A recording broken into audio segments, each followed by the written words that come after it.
अस्सलाम वालेकुम एवरीवन। कहानी अच्छी लगे तो चैनल को सब्सक्राइब ज़रूर करें। तो आइए सुनते हैं एक जिन्नाती मदरसे की सच्ची कहानी। हिंदुस्तान के एक कदीम इलाके में एक छोटा सा गांव आबाद था। गांव का नाम चिरागपुर था। ये गांव आम गांव की तरह ही था। खेत खलियान, मिट्टी के मकान, ऊंची नीची पगडंडियां और बीचों बीच एक पुराना सा कुआं।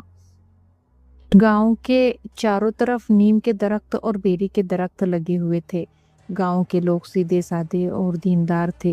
ज्यादातर लोग खेतीबाड़ी करते थे और कुछ मजदूरी के लिए पास के कस्बे में चले जाते थे। लेकिन गांव में एक चीज सबसे ज्यादा मशहूर थी, और वो थी गांव के कोने पर एक पुराना मदरसा। ये मदरसा कम से कम 100 साल पुराना था। मिट्टी और ईंटों से बना हुआ, ऊंची मेहराबों और गहरे कमरों वाला। दिन के वक्त तो ये मदरसा आम सा लगता था, लेकिन रात के वक्त इसकी खामोशी और सुनसानी कुछ अजीब सी लगती थी।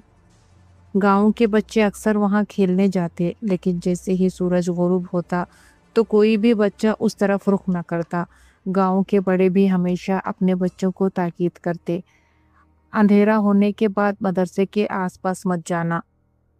लेकिन कभी किसी ने साफ तौर पर ये नहीं बताया कि ऐसा क्यों है। बस इतना कहा जाता था कि ये जगह पुरानी है, वहां रात को सन्नाटा रहता है। चिरागपुर में एक उस्ताद आए थे जिनका नाम मौलवी अकरम साहब था। वो बड़े नेक दिल और नरम मिजाज इंसान थे। उन्होंने गांव के बच्चों को पढ़ाने के लिए वही पुराना मदरसा इस्तेमाल करना शुरू किया। दिन के वक्त वहां बच्चे पढ़ने जाते, कुरान मजीद, उर्दू और हिसाब वगैरह। मदरसा रफ्ता रफ्ता फिर से आबाद होने लगा। गांव के लोग खुश थे कि उनके बच्चे तालीम हासिल कर रहे हैं, लेकिन कुछ अजीब बातें भी नोट की जाने लगी थी। कभी किसी बच्चे ने कहा कि मैंने मदरसे के कमरे में एक लंबा आदमी देखा था जो उस्ताद के साथ नहीं था। कभी कोई बच्चा कहता, क्लास के दौरान मुझे लगा जैसे कोई और भी हमारे साथ बैठा है, लेकिन मैंने जब मुड़कर देखा तो वहाँ कोई नहीं था। ये सब बातें सुनकर उस्ताद साहब अक्सर मुस्कुरा देते और कहते, बेटा, ये तुम्हारा वहम है। इल्म हासिल करने की जगह पर फरिश्ते आते हैं, डरने की कोई बात नहीं। एक दिन मौलवी अकरम साहब ने तय किया कि वो मदरसे में कुछ किताबों की तरतीब देने के लिए मगरिब के बाद भी रुकेंगे। उन्होंने चिराग जलाया और किताबें अलमारी में रखने लगे। अचानक उन्हें यूं लगा जैसे बाहर सहन में कुछ बच्चों की हंसी की आवाजें आ रही हैं।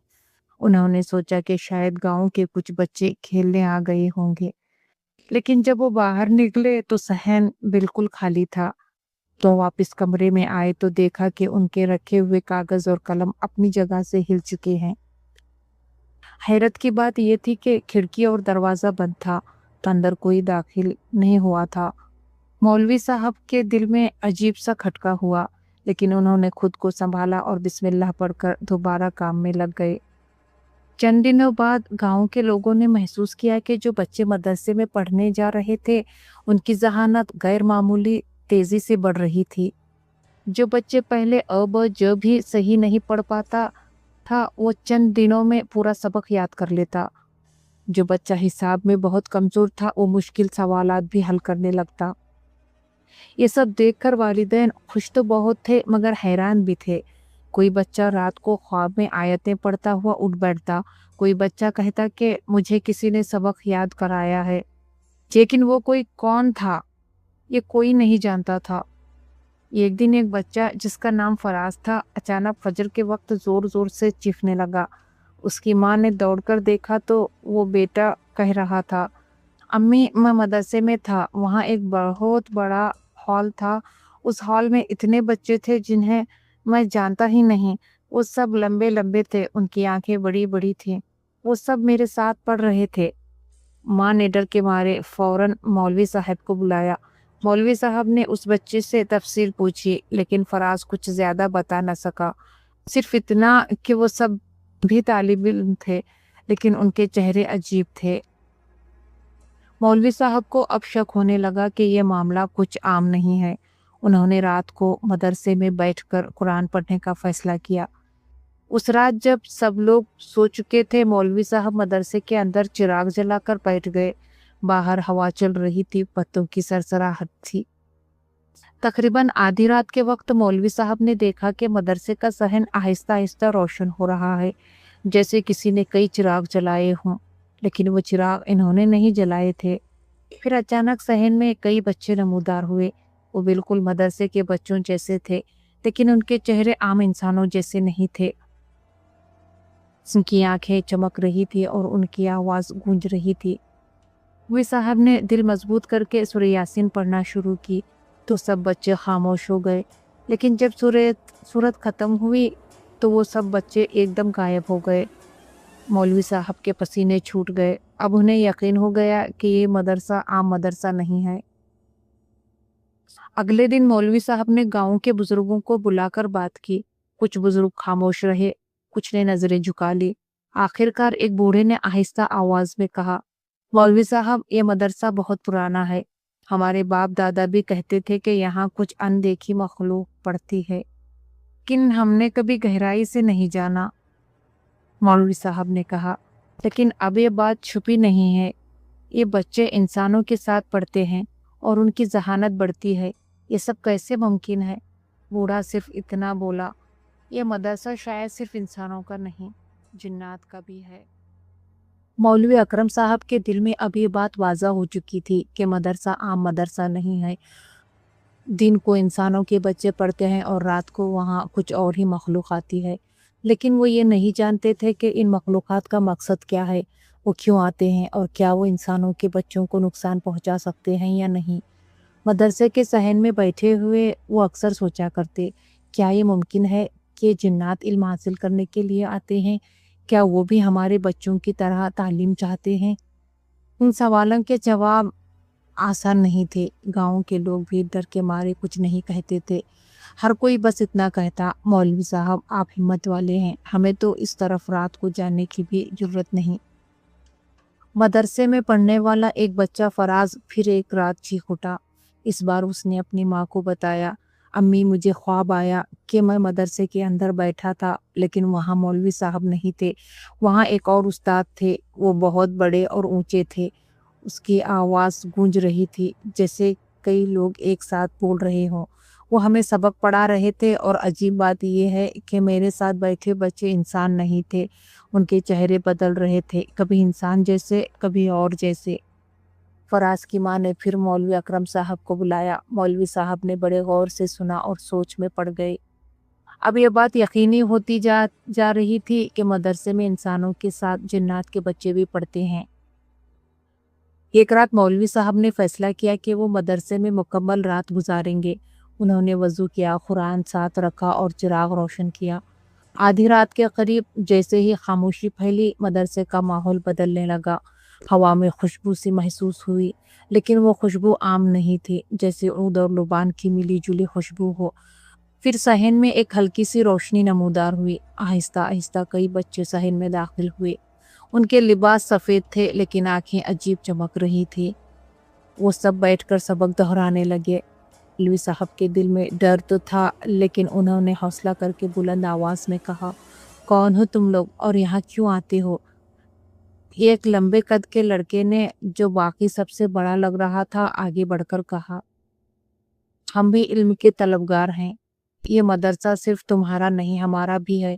सदियों से हमारे आबा यहाँ पढ़ते आए हैं। मौलवी साहब के हाथ कांपने लगे। वो समझ गए कि ये बच्चे इंसान नहीं बल्कि जिन्नात हैं। कुछ ही दिनों में गांव में ये बात फैल गई कि मदरसे में कुछ अनदेखे तालिब इल्म भी आते हैं। कुछ लोग डरे। कुछ ने कहा कि अगर वो इल्म हासिल करने आते हैं तो ये कोई बुरा अमल नहीं। लेकिन एक मसला ज़रूर खड़ा हुआ। इंसानों के बच्चे दिन में पढ़ते और रात को जिन्नात के बच्चे आते, और रफ्ता रफ्ता दोनों के दरमियान सरहद धुंधली होने लगी। अब इंसानों के कुछ बच्चे रात के ख्वाब में या दिन के वक्त भी जिन्नात को देखने लगे। एक बच्चा पढ़ाई के दौरान अचानक ऐसी ज़बान बोलने लगता जो किसी को समझ ना आती। बाद में मालूम हुआ कि वो ज़बान इंसानों की नहीं बल्कि जिन्नात की थी। एक बच्चा सबक याद करने के लिए किताब खोलता तो किताब खुद ब खुद पढ़ाई सुनाने लगती। एक लड़की जो मदरसे में आती थी, उसने कहा कि मैंने कल रात ख्वाब में वही सबक याद किया जो उस्ताद ने दिन में पढ़ाया, लेकिन मेरे साथ पढ़ने वाले और भी बच्चे थे जिन्हें मैं जानती नहीं थी। ये सब वाक़ियात सुनकर गाँव के लोग हैरान रह गए। लोगों के सबसे पुराने बुजुर्ग बाबा याकूब को जब ये सुनाया गया तो वो आहिस्ता-आहिस्ता बोले, ये मदरसा पुराना है, उसके बानी एक वली अल्लाह थे जो इंसानों और जिन्नात दोनों को इल्म सिखाते थे। जब से ये जगह दोनों के लिए इल्मगाह बनी हुई है, मगर चूँकि हमने इस राज़ को भुला दिया था, इसलिए हमें लगने लगा कि यहाँ कुछ पुरस्रार है। हकीकत ये है कि ये मदरसा दोनों जहानों के लिए है। मौलवी साहब ये सुनकर खामोश हो गए, लेकिन सवाल ये था कि क्या इंसानों के बच्चों के लिए ये महफूज है? एक दिन अचानक फराज मदरसे में बेहोश हो गया। जब होश आया तो उसने कहा, मैं एक और हॉल में था, वहाँ बहुत बड़ा इज्तिमा था, इंसानों के साथ जिन्नात के बच्चे भी थे और एक उस्ताद सबको सबक पढ़ा रहे थे। उसने कहा कि ये मदरसे इल्म के तलबगारों के लिए है, चाहे वो किसी भी मखलूक से ताल्लुक़ रखते हों, लेकिन जो धोखा देगा या बदनीयती करेगा वो इस जगह को कभी बर्दाश्त नहीं कर पाएगा। ये सुनकर सब गाँव वाले मज़ीद हैरान हुए। चंद दिन बाद मौलवी साहब ने ख्वाब में एक नूरानी चेहरा देखा। उसने कहा, मौलवी अकरम, खौफ ना करो, हम जिन्नात भी इल्म के प्यासे हैं, हमारे बच्चे भी कुरान और दीनी तालीम सीखते हैं। ये मदरसा एक अमानत है, तुम्हें इसको जारी रखना है, लेकिन याद रखो यहाँ का राज हर एक को नहीं बताना, सिर्फ नेक नीयत लोग ही इस हकीकत को संभाल सकते हैं। मौलवी साहब जब जागे तो उनके जिस्म में सुकून सा था। उन्हें लगा कि अब ये उनकी जिम्मेदारी है कि इस मदरसे को संभाल लें। रफ्ता रफ्ता इंसानों के कुछ बच्चे और जिन्नात के बच्चे एक दूसरे को देखने और पहचानने लगे, लेकिन ये सब सिर्फ उन बच्चों के साथ होता जो नेक दिल और ज़हीन होते, बाकी बच्चे कुछ भी ना देखते। फराज और उसके चंद दोस्त अक्सर बताते कि रात को वो मदरसे में दूसरे दोस्तों के साथ खेलते और पढ़ते हैं। उन दोस्तों के चेहरे कभी बदल जाते, कभी धुंधले होते, लेकिन उनका दिल साफ होता। अब चिरागपुर के लोग समझ गए कि ये मदरसा कोई आम मदरसा नहीं, बल्कि एक मुश्तरका इल्मगाह है, जहाँ इंसान और जिन्नात दोनों तालीम पाते हैं। गांव वालों ने तय किया कि मदरसे को मज़ीद बेहतर बनाया जाए। उन्होंने सफाई सुथराई की नई किताबें लाई और दिन को इंसानों के बच्चे पढ़ने लगे, रात को जिन्नात के तालिब इल्म आते। मौलवी साहब को अब भी कई बार अजीब वाक़यात का सामना करना पड़ता, लेकिन उनके दिल में खौफ कम हो चुका था। वो जान गए थे कि ये मदरसा दरअसल एक मुक़द्दस अमानत है।